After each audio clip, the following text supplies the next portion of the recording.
we didn't push the pace to begin the second half. Um, didn't get the shots that we wanted. Everything was pretty stagnant. Everything was just one-sided, and yeah, I think I just blamed it on the pace. When you say you didn't get the shots you wanted, what were you looking for there that you didn't get? I noticed the paint points as an example. Big difference.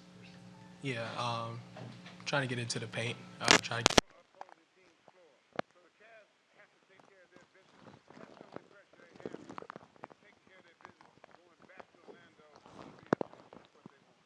Cavaliers scored in double figures here today.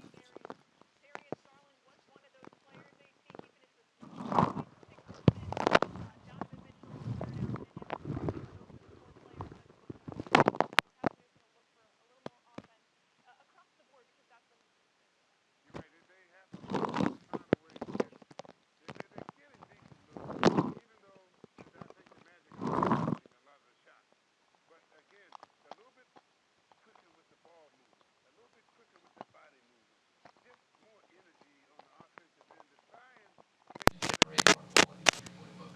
Get the defense moving.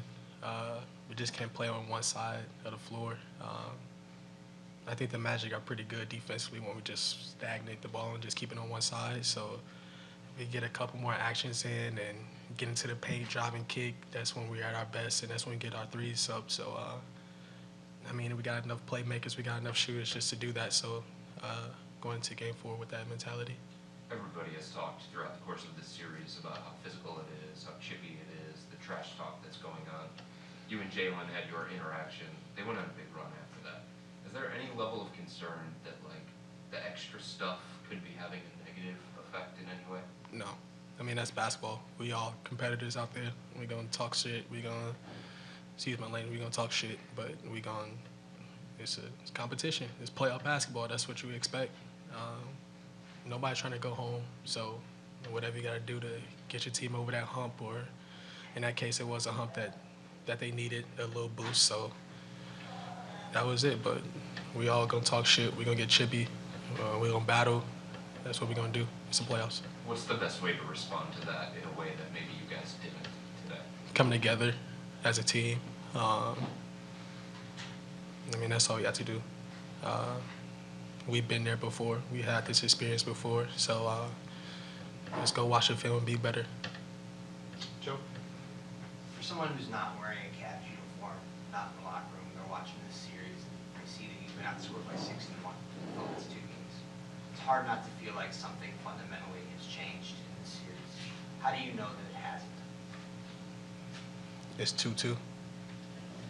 They got to come win on our home floor. We got to get them win here. I mean, that's just how the playoffs goes. Like I said, it doesn't start till somebody wins the away game. So if we throw the first punch at home, I think we'll have them on the ropes. But they did what they had to do at home. They won 2 big games at home, and now they got to come to Cleveland and try to get one. And I wanted to follow up with what Chris was asking. He had mentioned earlier that you had a little dust up with Suggs, and then after that, I think Orlando went on like a 20-3 run or something.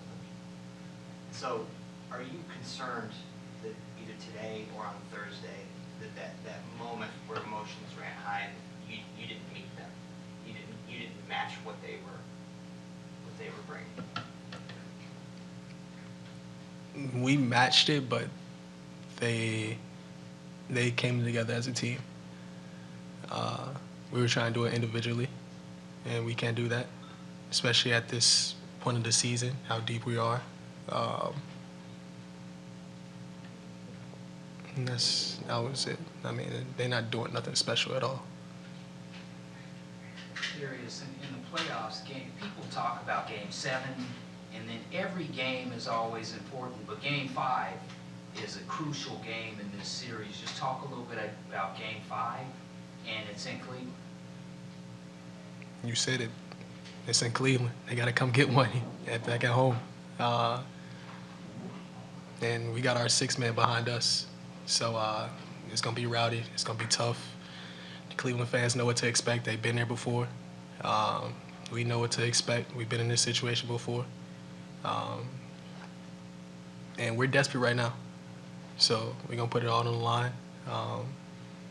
and go out there and do it together as a team, 15 deep, and just roll the dice, see who punch first.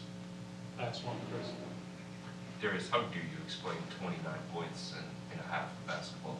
You can't explain it. Just move on to the next, and that's what we're doing.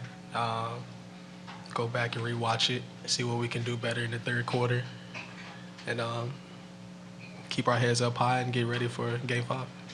Okay, go after Darius.